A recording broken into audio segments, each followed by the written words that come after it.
Lesson 6 is entitled, It's All a Balancing Act.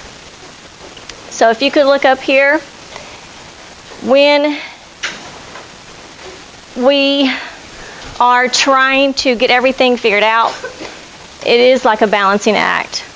We've got to keep things in balance. Our family, our college work, our school, our education, and work as well, because most all of you are going to have a job.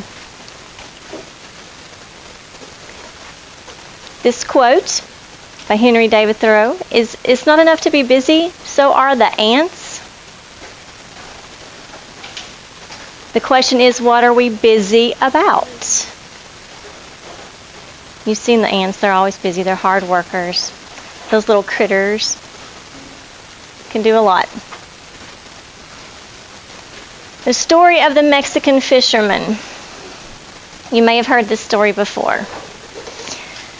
There was an American investment banker, and he was at a small coastal village in Mexico. And a little village, and when a small boat came up and docked, and a Mexican fisherman got off, and he made a comment about the fisherman's, good catch. He had some large yellowfin tuna. And he said, "Well, how long did it take you to do that?" And the Mexican fisherman said, "Oh, just a little while." "Well, why didn't you stay out longer?" "Well, I've got enough to feed my family. I'm good." And then the American said, "Well, what do you do with the rest of your time?" He thought about it, and he said, "Well, I sleep in a little late. I fish a little, catch what I need to meet our needs. Then I go home and play with the kids a while, take siestas with my wife Maria. I go down to the village later that evening, take a stroll, drink some wine, play guitar with my amigos." And the American scoffed. He said, "I have an MBA from Harvard." And this is what he said: "I can help you. You should spend more time fishing, and with the proceeds that you get from the sale of that extra fish, you can buy a bigger boat, and then catch more. And then with the proceeds with that bigger boat, you can buy quite a few more small boats. And then soon enough, you're going to have a fleet. And instead of selling your catch to a middleman, you could then sell directly to the processor. Eventually, you could own your own cannery. You could control the product. You could then control the processing and the distribution, the way it's being distributed." He said, "Of course now, you would need to leave this small little coastal village, probably go to Mexico City, and then perhaps on to LA, and eventually New York City, where you could run this enterprise." The Mexican fisherman said, "Well, but how long is all this going to take?" And the American investor banker said, "About 15, 20 years or so." "But then what?" asked the Mexican fisherman. The American laughed and he said, "Well, that's the best part. When the time is right, you would announce an IPO, sell your stock to the public. You could sell the company to the public, and then you're going to become very rich. In fact, you could make millions." "Millions? Then what?" Well, the American said, "Well, you could retire. You could move to a small coastal village where you could sleep in a little late. You could go fish a little and play with your kids and take siestas with your wife Maria, and then in the evening stroll down to the village and sip wine and play guitar with your amigos." The Mexican fisherman walked away. That little story, I don't know if you're familiar with it, but it has a lot of good lessons in it. And one of them is keeping things in balance. Balance is not something that you find. It is something you create. You might know of the ancient yin-yang symbol.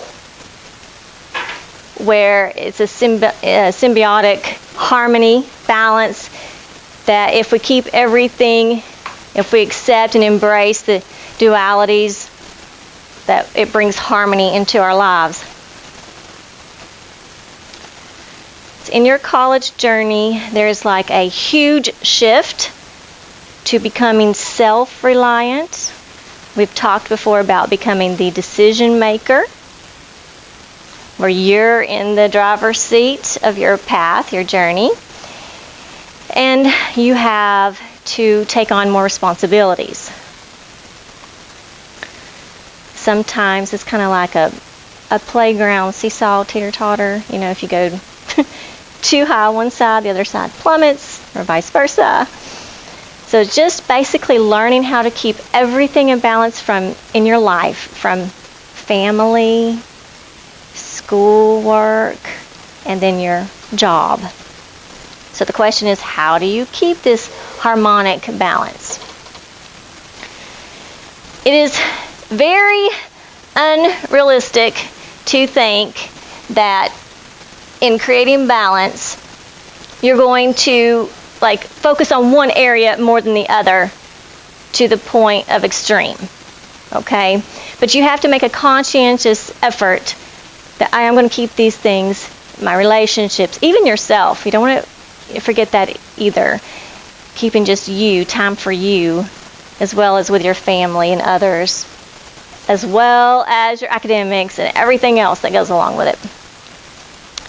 So academics, you're not going to work 24/7 on schoolwork. That's unrealistic. And even if you were inclined to do so, let's say you were a student-aholic, a workaholic, right? And you really wanted to achieve so much in the academic arena that you worked constantly, all the time.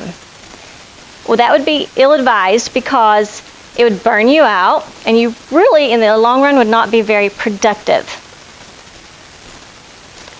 And it'd be a detriment to all the other things in your life. Okay. Even in the job force, employers will encourage their workers, hey, you need to take your vacation time. You need to take those personal days. Because they know, I mean, they're the big guys, they're owning the company. They know that if workers do take a break from their academics, well, their work job, just in your case it'd be academics, that you're going to be refreshed, rejuvenated, be more productive when you return. Now, it's a little different when you're in college. You have to schedule enough time to complete your work, as we've talked about, scheduling, but not 24/7. If you have it scheduled in your calendar, your set times and your study block times, then that's when you do it. A consistent schedule and a routine for class. And being a student-aholic does not make you a hero. It'll work against you. What about your social life? One of the biggest pieces of advice that I can give you is to make sure that you balance your schoolwork with your social life. And the best way is to know that you're going to take a break at times from your schoolwork. But again, plan when you do your social times. Plan for that. Don't leave it out. Because there's a habit, if you start skipping schoolwork or skipping your study times, it does become habit that it's hard to break. So it's okay to go out and have fun with friends. In fact, you should. But schedule them. I hope you understand that. That's about the best piece of advice I can give you. And forego the party nights. Just eliminate them. Because what's usually associated with those party nights are picking up bad habits. You don't want to get involved in situations that are going to hurt you and making decisions that are wrong, okay? Group or peer pressure affects you at this age a lot. So choose your friends wisely, who you're hanging out with. What they're doing is kind of what you're going to be doing. So choose wisely. Now there's places for social clubs. They're great to meet new people. You're going to learn new skills. But when you're doing those social clubs, make sure they are in tune with your values, your belief systems, and your life goals, where you're headed for the future. I say either don't do it your first year in college, or your first semester at least, or just choose like one. Because they do take up more time than they, maybe say they will, but they end up taking more of your time when everything else is vying for your time as well. Work and finances, huge part of growing up, living in the real world. So the job that you choose, and most everybody has to have a job for paying those bills. You got student loans, some people that you have to worry about that, or if you've got a family you're trying to take care of, or part of the family, you need the money coming in. So when you're choosing a job, make sure it is consistent and you're able to utilize your school schedule with it.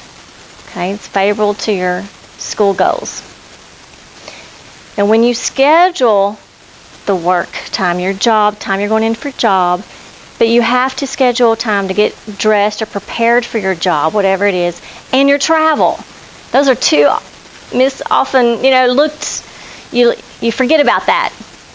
How much time does it take me to prep for my job, get ready for my job, and how much time does it take me to travel back and forth? So don't leave that out. Work as little hours as possible to meet your financial obligations. So you don't want to overload on work. I know it is tempting to have that extra money beyond the expenses that you're paying to go shopping or whatever you're going to do, or buy a better car. But be careful that it's not interfering with or affecting how you're doing with your family or how you're doing in school. And you need to know a budget. So find some resources that will help you develop a budget. You have to know your income to spending ratio, your income to expenses. If you are looking to get an apartment, share an apartment with someone, you need to have communication set up where you're saying, hey, are we going to split furniture costs? What are we going to split? Split rent? What about the groceries? How much money are you actually spending on food? And there's rent, utilities, cable, sometimes trash pickup. So you need to find a workable budget that you can manage.